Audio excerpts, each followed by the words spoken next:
I mean, if you think about just one product in all the markets around the world, we have different rules and preferences regarding colors and materials, technical things, safety things. So one product can have maybe 20 versions. So then we need to do 20 times all those little images that you see maybe on Ikea.com when you go in and you look up a chair or something. Yeah. So, very quickly becomes an awful lot of images. So that is absolutely optimized for like working in 3D.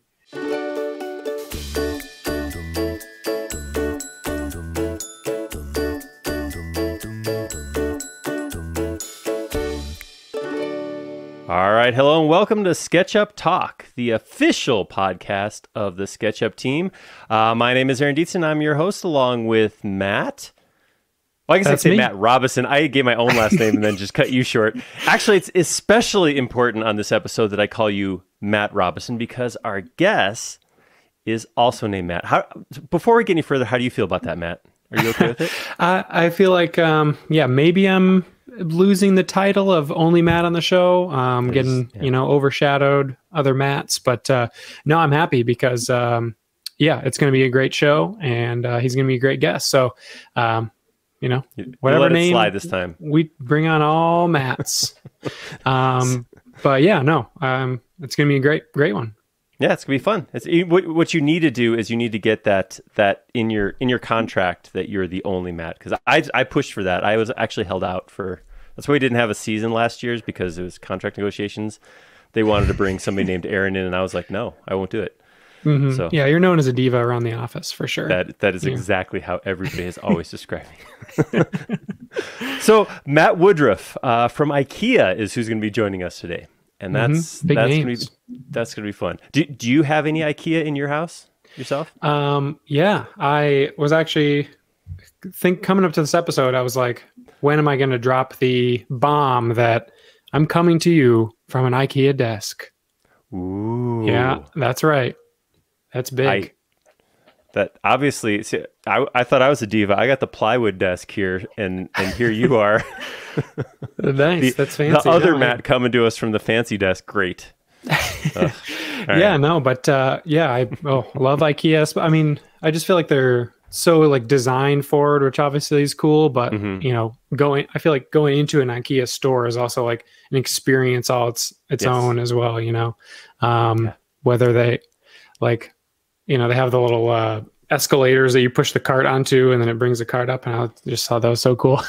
But then also, of course, you got the meatballs, and you got the little sets and stuff like that. Or I'm sure they're not called sets, but little interior design vignettes or whatever. Absolutely, are wonderful. Yeah. Well, let's talk about it right now. Let's bring Matt up on stage and talk about SketchUp and Ikea. Here he is, Matt Woodroffe, everybody. Yes. Hey, Matt, thanks for coming on SketchUp Talk. It's my pleasure. This is gonna be fun. So I held off because I have this habit of incorrectly introducing people as far as what they do, where I start to project what I think it is that they do. So I minimized it. I said, Matt from Ikea. So why don't you tell us what it is you do at Ikea? Yep. Well, I work at Ikea Marketing and Communication AB, which is the in-house agency of Ikea, creating communication content for the global markets. Up until a week ago, we were actually called Ikea Communications, but it's all changed. And we create content for Ikea.com, for the brochures. We create the assembly instructions, and we create images and things for PR, that kind of thing. And it's based in Älmhult, which is in southern Sweden. And it's a little town surrounded by trees and lakes and about 50 million mosquitoes. And it's the birthplace of Ikea. So there's many Ikea companies there, and we're just one of them. Altogether, we're about 300 people working there. And we're spread across offices. We've got a warehouse, and we've got the studios, so photography and a film studio. My role is as technical support. I work in the home furnishing department. We have around 30 in-house interior designers. And in our team, we also have some support roles. So we have myself, we have a seamstress, and we have a prop master. And together, we plan and create the solutions. And yeah, I mean, my general roles on a day-to-day basis, I'm providing support for the interior designers. So, they're working in SketchUp and layout, creating plans and that kind of thing. And, problems arise all the time. So in the beginning of the day, my schedule is open. And at the end of the day, it's like fully booked for the rest of the week. It would be a lot nicer if the world would just allow you to plan the problems ahead of time. Exactly. That would be courteous. Absolutely. Yeah. And one after the other, not all at the same time. But unfortunately, it doesn't work like that. No. But I'm also working on maintaining our training database. So we need that for people in the job. There's always times when it's better for them to look at that than to call me. But we also need it to initiate new coworkers. So, a lot of people know how to use SketchUp, and we get a lot of people coming to us from Ikea, from the stores. And, they bring a lot of skills, but they don't use SketchUp the same way we do. So we need to initiate them in our ways of working. And then also I'm just advising in other projects. There's a lot of people in the building. We're around 300 people. So, and there's, lots of project groups. So there's always meetings and, that kind of thing. And then I'm also doing a behind the scenes work. So I'm identifying weaknesses in our workflows. And then I work with other people in like DevOps to develop tools and make changes to the workflows, that kind of thing. Bit of change management. Sort of looking at the whole 3D workflow as well. So yeah, that's pretty much it in a nutshell. That's it. That sounds like quite a bit. That's a big nutshell.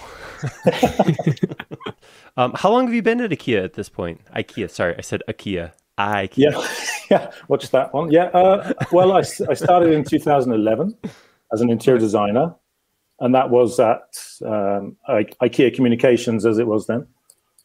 And I worked there for a couple of years doing that. And back then, we didn't have SketchUp. I picked it up at university and just been using it in my spare time, really. So when I started there was no SketchUp at all. We were using another drafting software to create the plans. And we literally made a kind of 3D model that was incredibly basic. And then we printed it out. And then we drew, traced on top. And then someone would say, can you just move that thing, over a bit? So then you do it all again. It was proper old school, really. So yeah, I did that for a couple of years, and then I worked abroad for a year. And when I came back, I was in a different role, converting scenes for 3D, creating scenes for the 3D artists, if you like. And one day, we were told that we were going to move to a new software, and my manager, brought it up, and I was like, oh, I know SketchUp. Oh, and I don't know if I was just kind of a bit blasé about it, but I was like, oh, I know how to use SketchUp. I can do the training for that. And she was like, oh, okay, then great. So it was just sort of, I kind of created my own role, if you like. So I had sort of, a few months to create some training and also to learn how to use layout, because I had actually, I didn't tell her that I didn't know how to use that. So I did quite a smart thing, I guess. I created the training document in layout. Used it like a word processing document, maybe not what it's meant for, but it was a really good way to learn the software. So, SketchUp is a newer addition to the IKEA workflow, but when you look at the images that everybody knows, IKEA instruction catalogs, they know that there's a very distinct look and feel. It looks like, and always has kind of had a SketchUp-y look. So it's kind of feels like you came along and had the ideal tool to just make what they already do like a smoother process. Yeah, I mean, back when we weren't using SketchUp, there was a lot of double work, and it just wasn't that efficient. And I mean, IKEA wants to reach out to more people, and the best way to do that is to kind of digitize your workflows, be more efficient, save money, reuse things. So, SketchUp allowed us to do that, and I mean, it is a very easy program to pick up, and we need something like that, because the people who are using it aren't, they're not sort of technical minded, they're very creative. So it was the perfect tool for them, really. But also we can integrate it with our other systems.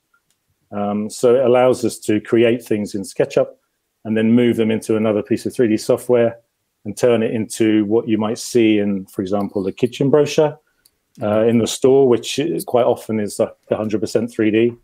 So, it's, it's just made everything a lot more effective, a lot more efficient.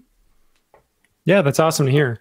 And what struck me kind of hearing you talk is IKEA, is very much known for design and being like design-minded, very well designed, whether it's from the pamphlets to the actual stores to the instruction manuals, like you said. Do you feel like you got to put your own kind of, it's a little bit different type of design, like workflow design or like, but using your interior design background and kind of building out that whole process, have you been able to put your own like design kind of spin on it, do you think? That's a difficult question. I mean, in regards to just the training side of it, creating the training material, we had a kind of basic setup about how we were going to use the software, but we didn't, no one else knew how we were going to use SketchUp. So it kind of just evolved from what I knew from before. And, I guess finding the easiest way of doing things, it hasn't been easy. I mean, in the beginning, what we created in training was kind of, I just basically emptied my head onto the page and everything I knew about SketchUp went into that training document. And it was, there was a passion in there, but there wasn't really any focus. So, over time it's developed and become a lot more modular and a lot more, so that the user can pick out what they want.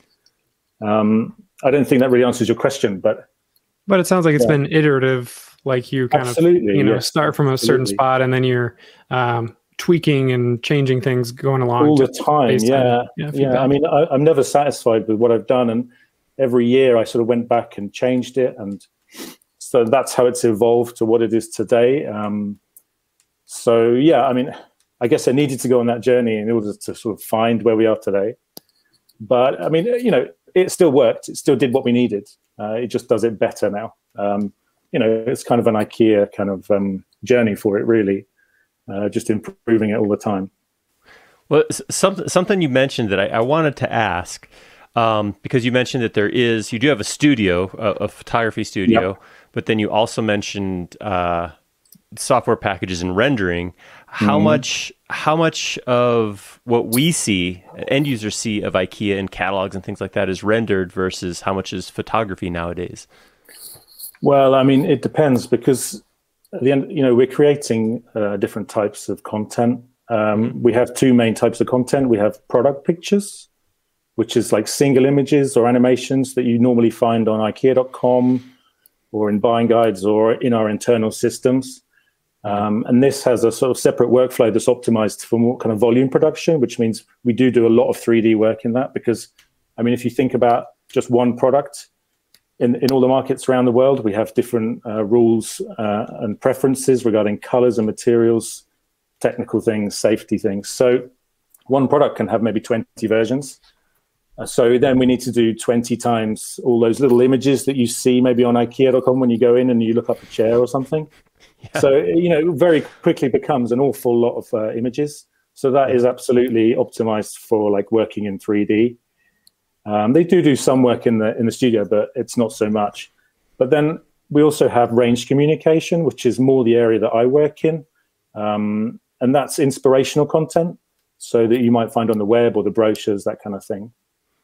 I mean, if you look, for example, like I said, the kitchen brochure is normally 100% 3D.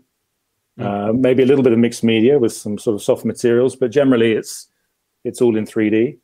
So it does sound like a majority of the content at this point is 3D rendered as opposed to photography. No, I think this, in terms of numbers of images, yes.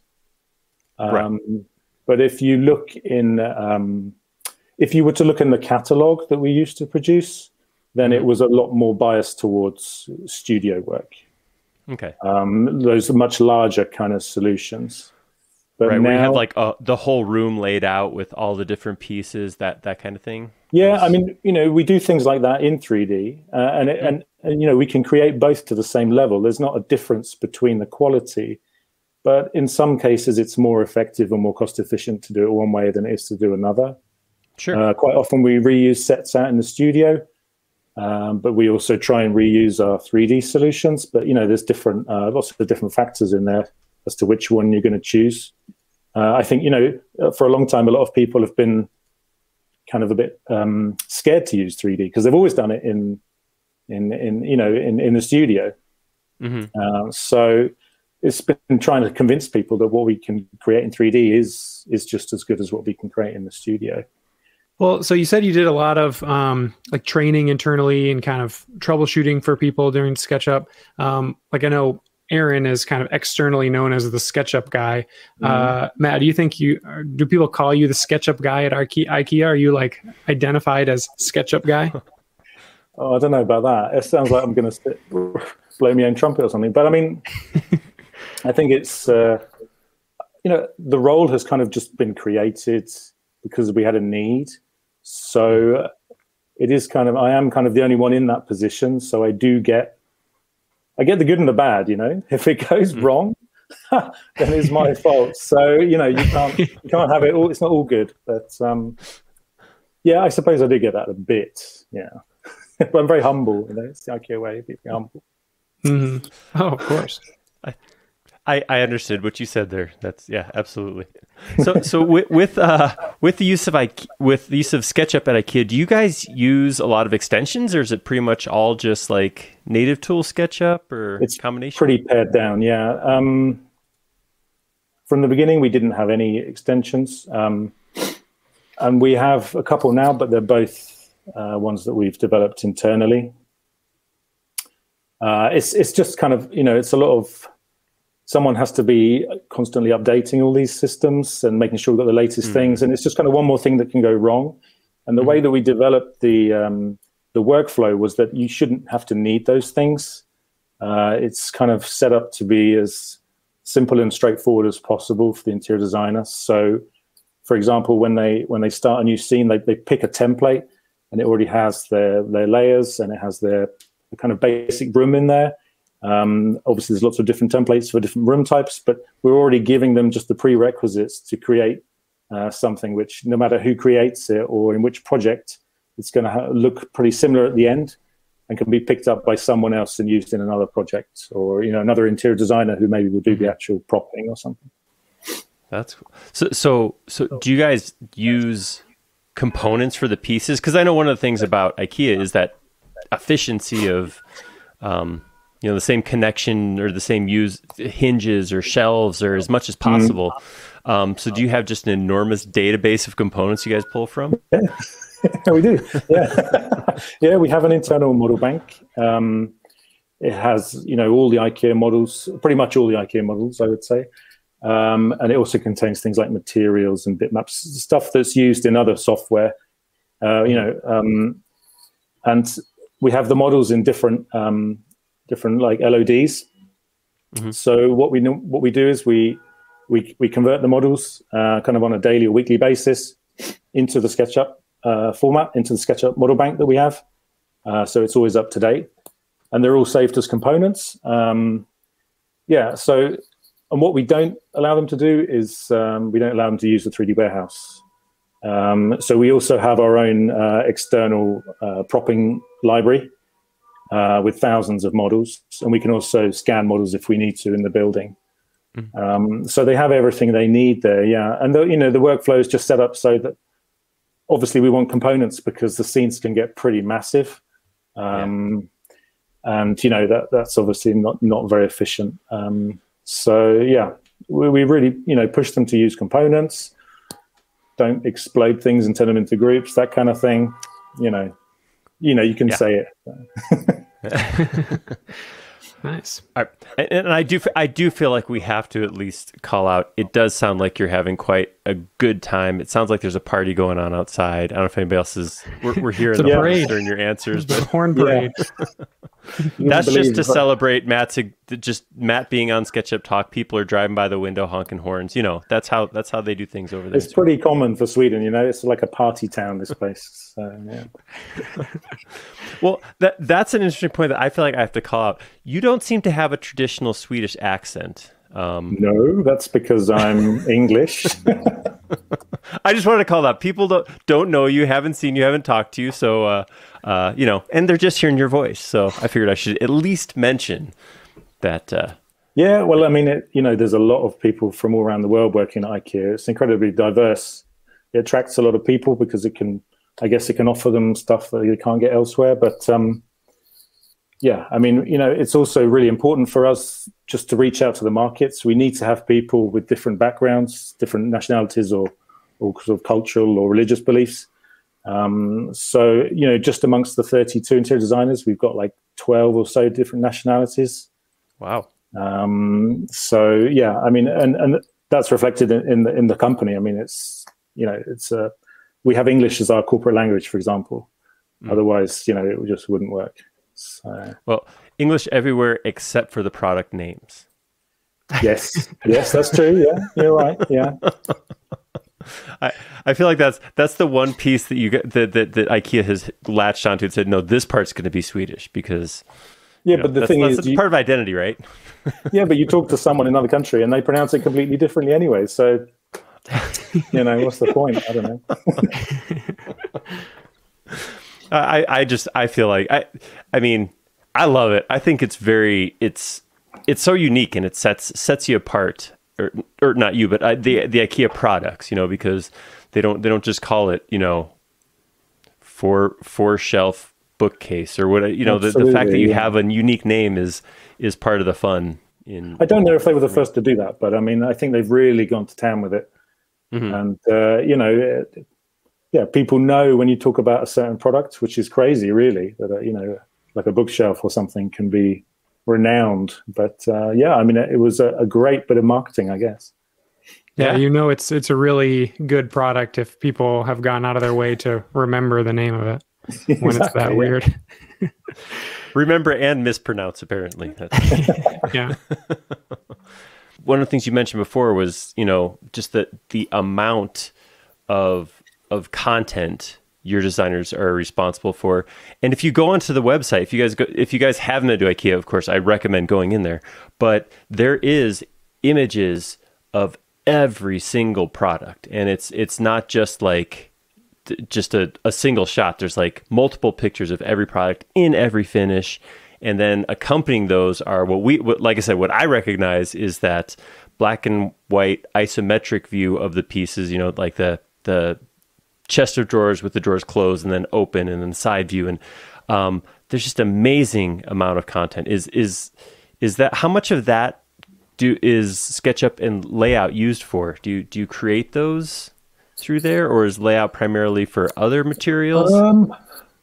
Well, I mean, it's used for an awful lot of it. I mean, all the inspirational images that we create, so like room settings or vignettes or that kind of thing, are all planned in SketchUp. And then layout is obviously used to create the carpentry drawing, because we still have a studio, so it might be going to carpenters and studios, support staff who will need to interpret that. If you look at in product pictures, we're still using SketchUp in some cases, obviously not for like maybe individual images, but they still do certain types of communication where it's maybe in a context. So just, like a bed against a wall with a small amount of propping, and we're still using SketchUp there. So it's used all across the business, really. And they're not using layout, though, in product pictures. They're just using SketchUp. So you did mention the diversity and the all walks of life that people come from. Obviously, you're in your own position now. You are, like you said, you created a position for yourself, which I have full respect for, because I've walked that path, my friend. But when you went to school, did you go to school for interior design? Was that the step that got you? Not initially, no. I mean, when I was living in I went to university in the UK back many years ago, let's just say many years ago. And and I studied fine art then. But when I came to Sweden, it was 2002. And when I first got here, I wasn't working for Ikea, I was just doing various other things. And then I decided that I wanted to kind of change my career, I guess. So I went back to university in Sweden to study kind of visual merchandising and kind of interior decoration. And and that was when I was introduced to SketchUp. So it all kind of ties together. Well, that's interesting because, I have heard the question before, like, what do you do with a fine art degree? And apparently the answer is you move to Sweden and work for IKEA. So I don't know. For me, not a lot, I'll be honest. That's okay. Again, in good company that I was not far off of almost doing that myself. And then got stuck in this software industry, whatever that is. I don't know. You've done all right art there. So far, so good. So earlier you mentioned going in between different softwares, and obviously you're working with a large team of a lot of different designers. And so I was kind of interested, how does that process work? How do you go between what other softwares do you use, and what kind of intermediate formats, or how do you work between other softwares and between teams? Okay, well, I mean, maybe it'd be easier if I kind of went through like a project workflow.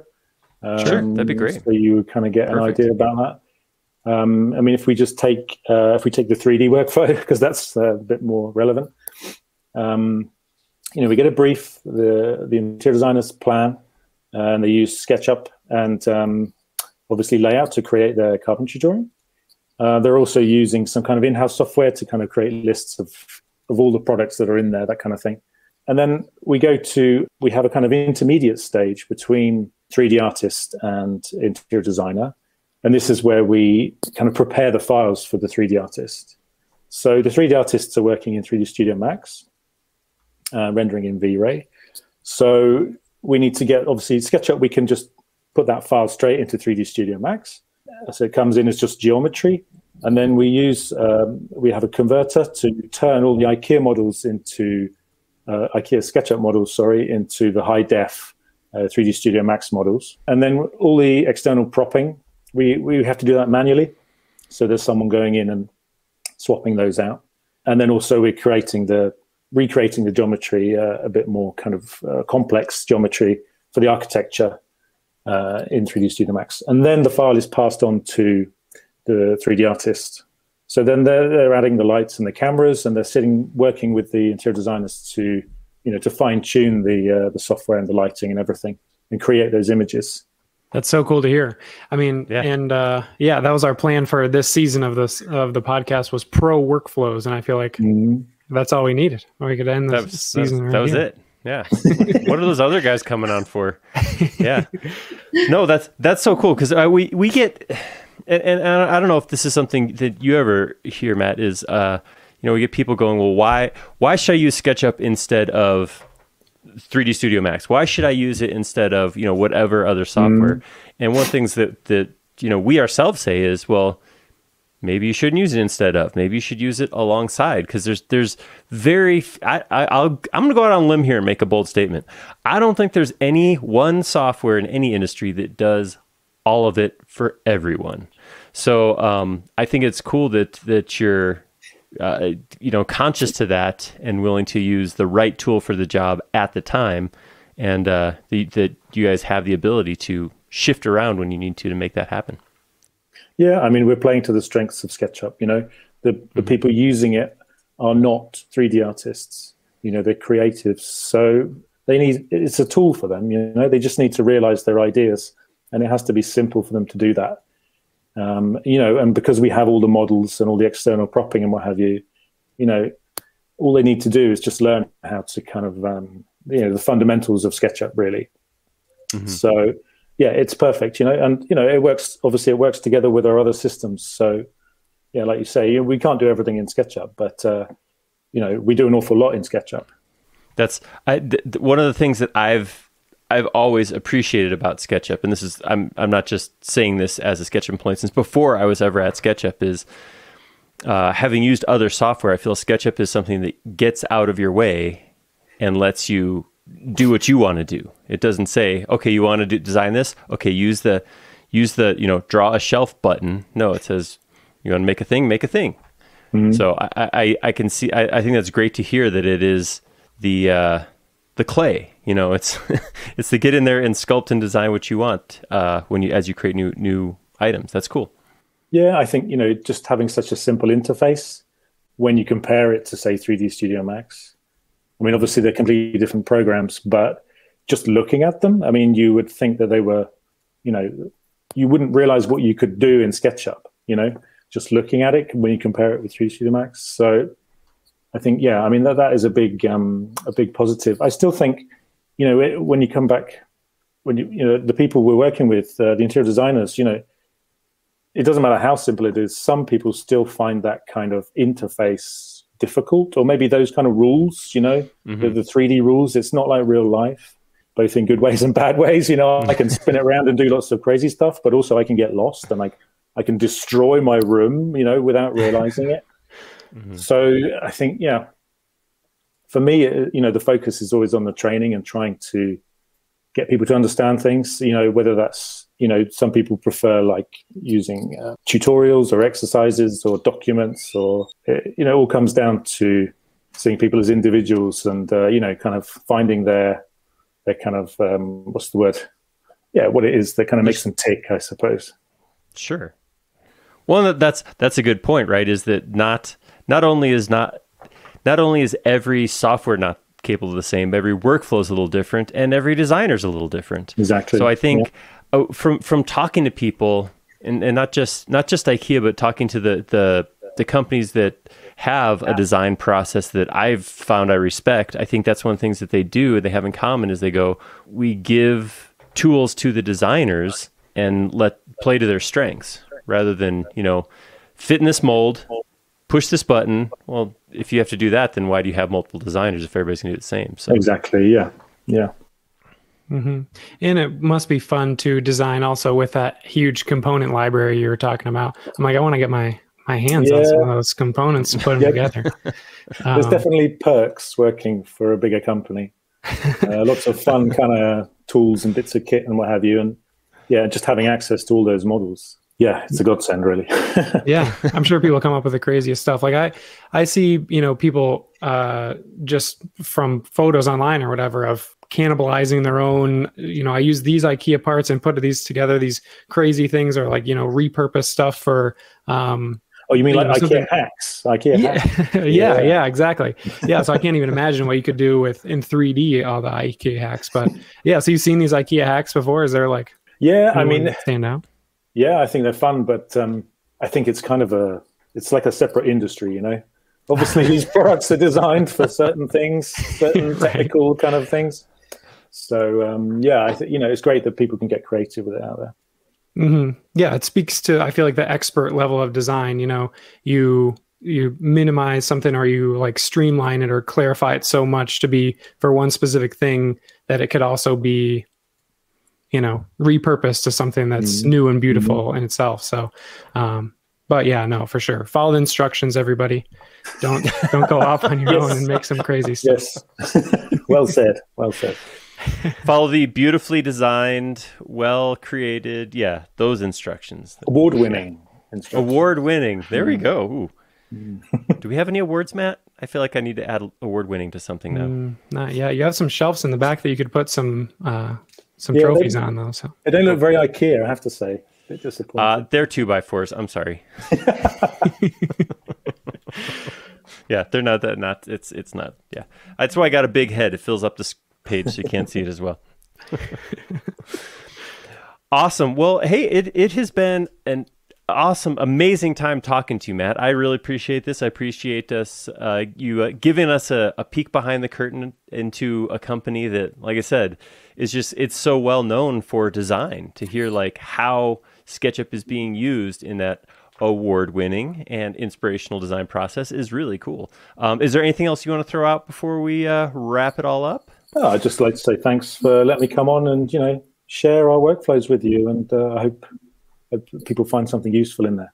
Awesome. Well, yeah, thank you for your time. I appreciate you hanging out with us. And hopefully we'll be talking again in the future. Absolutely.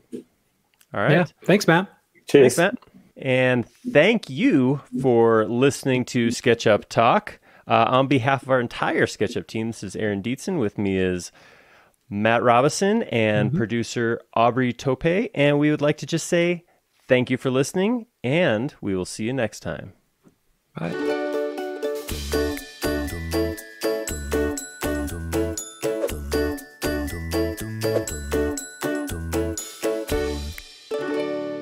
This has been a Trimble Media production. Thank you for listening to SketchUp Talk. If you liked what you heard here today and you have an idea for an episode or a guest, you can drop us an email at podcast@sketchup.com. If you have a specific question related to how to do something in SketchUp, check out our forum at forums.sketchup.com. Thank you.